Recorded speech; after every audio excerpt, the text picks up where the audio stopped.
عرب میں بیٹیوں کو زندہ دفن کیا جاتا تھا. میرے نبی نے فرمایا جس کو اللہ نے 3 بیٹیاں دیں اس نے ان کو ڈولی میں بٹھایا تو جنت میں یوں ہو جائے گا. سبحان، یعنی یہ میں ہوں اور یہ میرا امتی، 3 بیٹیاں. اللہ ایک صحابی کا بھلا کرے، کہنے کہ یا رسول اللہ جو 3 نہ ہوں 2 ہوں. کا کوئی نہیں، جو 2 کو ڈولی بٹھائے گا وہ بھی ایسے ہی ہوگا. ایک کا اللہ بھلا کرے، کہنے یا رسول اللہ 1 ہی ہو، اگا کام میں کوئی نہ ہوئے. پھر آپ نے کہا جو 1 کو ڈولی میں بٹھائے گا وہ بھی جنت میں یوں ہو جائے. 10 بیٹوں کی شادی کرو، 10 بیٹوں کی شادی کرو، 10 بیٹوں کی شادی کرو، اجر ہے، جنت کا وعدہ کوئی نہیں. 1 بیٹی کو ڈولی میں بٹھا دو تو میرا نبی کہتا ہے جنت نہیں، یوں ہو جائے گا، یوں ہو جائے گا. یہ زندگی کون سکھائے گا؟ میرا نبی سکھائے، میرے نبی سکھائیں. ہمارے تو پورے ملک میں بیٹیوں کے لیے وراثت میں کوئی حصہ نہیں، سب کچھ بھائی کھا جاتے ہیں. اور ہمارے زمینداروں میں بڑا ظلم ہے، نوکرانیوں سے جلی انگوٹھے لگوا کے زمین پہ قبضہ.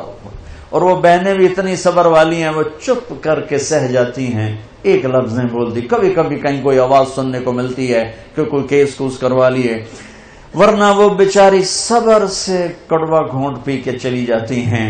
میرے نبی نے بیٹیوں کی وراثت رکھی، میرے رب نے بیٹیوں کی وراثت رکھی. اور وراثت نہ دینا بیٹی کو، بہن کو، یہ اتنی بڑی چوری ہے جتنا کسی گھر میں جا کے چوری کرنا، کسی بینک میں جا کے ڈاکہ ڈالنا. میں نے جن استاد محترم سے قرآن پڑھا، تفسیر پڑھی، میں ان کے پاس شہد کی بوتل لے کر گیا.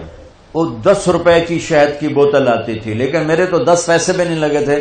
اپنا جو میرے آموں کا باغ تھا اسے اتروا کے لے گئے. کہا استاد جی آپ کے لیے شہد لایا ہوں. کہاں سے لائے ہو؟ میں نے کہا جی میرے اپنے باغ کا ہے. میرے والدین زندہ تھے اس وقت. میں نے کہا جی میرے اپنے باغ کا ہے. اب میرے استاد کا سوال سننا.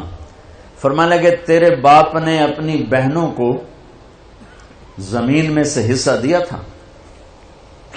یعنی جو میرے دادا کی زمین بنتی ہے اس میں میرے باپ اور بہنیں اور میرے باپ اور ان کی بہنیں، یہ میری پھوپھیاں، اگر میرے باپ نے زمین میں سے حصہ دیا ہے تو یہ بوتل کا شہد حلال ہے، اور اگر نہیں دیا ہے تو یہ حرام ہے، میں نہیں لوں گا. یہ تھا سوال کا منشا. مجھ سے فرمانے لگے تیرے باپ نے اپنی بہنوں کو حصہ دیا تھا؟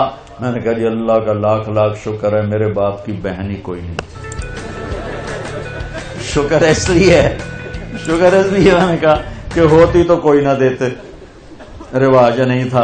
کہنے کہ اچھا تیرے دادا نے اپنی بہنوں کو حصہ دیا تھا؟ میں کہا جو حضور میں حال اسے جمع ہی کوئی نہ ہو، میں نے نہیں پتا دیتا ہے کہ نہیں دیتا. میرے جمن تو بعد دے سوال کرو، میرے جمن تو پہلے دے نہ کرو.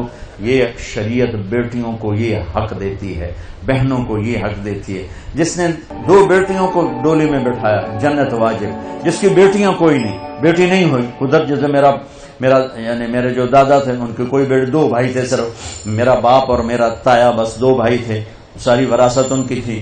لیکن اللہ نے دو بیٹیاں نہیں دی، 2 بہنیں دے دیں. اس نے اپنی بہنوں کو بیٹیوں کی طرح پالا اور شادی کی اور ڈولی میں بٹھایا، اور جو باپ کی طرف سے حق بنتا ہے ان کے گھر پہنچایا. تو میرا نبی نے فرمایا کہ جنت میں داخل ہو گیا، وہ جنت میں داخل ہو گیا. کرم